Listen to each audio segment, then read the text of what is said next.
बिस्मिल्लाहिर्रहमानिर्रहीम। इस वीडियो में मैं एग्जाम्पल 9.7 और प्रैक्टिस प्रॉब्लम 9.7 सॉल्व करूंगा। मेरे पिछले वीडियोस में प्रैक्टिस पॉइंट 9.7 मिस हो गया था और इसके लिए एक स्टूडेंट ने रिक्वेस्ट भेजी है। तो आइए देखते हैं, हम पहले एग्जाम्पल देख लेते हैं 9.7 जो कि पहले भी सॉल्व किया हुआ है मैंने। ये एग्जाम्पल है, using the phasor approach determine the current IT in a circuit described by integral differential equation। और ये इंटीग्रल डिफरेंशियल इक्वेशन यहाँ पे देखिए इंटीग्रल है और यहाँ पे डिफरेंशिएशन है। तो सबसे पहले हमने इसको कन्वर्ट करना है फेजर फॉर्म में, और फेजर फॉर्म में कन्वर्ट करने के लिए हम इस फॉर्मूले से हेल्प लेंगे।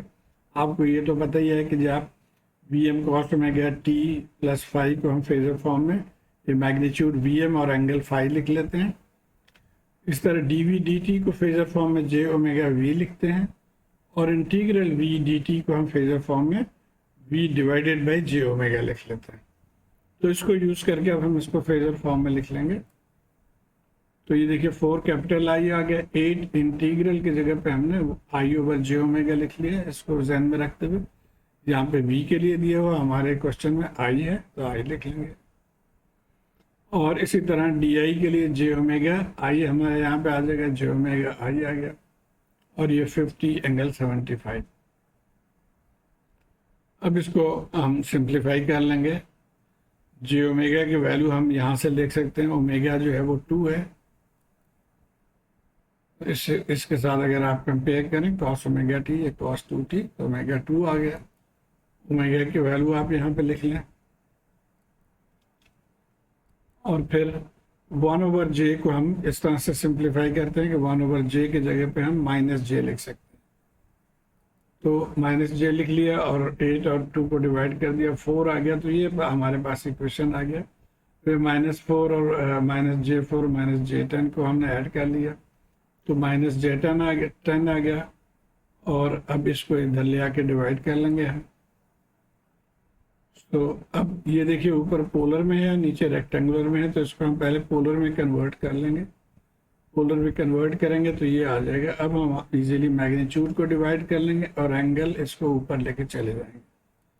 तो हमारा आंसर आएगा 4.642, एंगल ऊपर जाके प्लस हो जाएगा तो 143.2 आ गया। अब ये हमारा आ गया आंसर करंट, लेकिन ये इन फेजर फॉर्म में है। हमारा सवाल चूंकि टाइम डोमेन में है तो हमने जवाब भी टाइम डोमेन में ही निकालना है, तो इसको हम टाइम डोमेन में कन्वर्ट कर लेंगे। और हम यहाँ से अब उल्टा जा रहे हैं, तो ये Vm थीटा हमारे पास इस फॉर्म में, इसको हम टाइम डोमेन में इस तरह से लिख लेंगे। तो हमारा करंट जो है टाइम डोमेन में वो हो जाएगा मैग्नीट्यूड cos ओमेगा t या cos 2t प्लस जो ये एंगल है ये। और इसी तरह एग्जैक्टली हम जो प्रैक्टिस प्रॉब्लम है उसको भी सॉल्व करेंगे। यहाँ पे अब v के टर्म्स में है, लेकिन सेम टेक्निक हमने यूज़ करना है। इस फॉर्मूले को यूज़ करके हमने फेजर फॉर्म में इसको लिख लेना है। 2 देखिए dv dt j omega v आ जाएगा। ओमेगा यहाँ से आप पढ़ लेंगे, ओमेगा 5, तो j 5v आ गया, प्लस 5v प्लस 10 इंटीग्रल के लिए v ओवर j ओमेगा, तो v ओवर j 5, और ये 5 एंगल -30। अब यहाँ से हम इसको मैनिपुलेट करके और इसको ये देखिए 1 ओवर j को हमने ख़त्म कर दिया विद माइनस j, इसके साथ सिंप्लीफाई कर लेंगे, ये आ गया। अब यहाँ से हम v निकाल लेंगे, तो दिस इज v। ये चूँकि अब रेक्टेंगुलर में है, इसको भी हमने पोलर में कन्वर्ट कर लेना है। अब मैग्नीट्यूड डिवाइड कर लेंगे और इसको ऊपर ले जाके तो ये माइनस हो जाएगा। सो 5.3 एंगल -88। अब ये भी फेजर फॉर्म में है, हमें टाइम डोमेन में जाना है। तो कन्वर्टिंग इनटू टाइम डोमेन, तो ये मैग्नीट्यूड आ गया cos ओमेगा t या cos 5t माइनस ये एंगल 88। तो उम्मीद है आप इसको इजीली फॉलो कर पाए होंगे। शुक्रिया।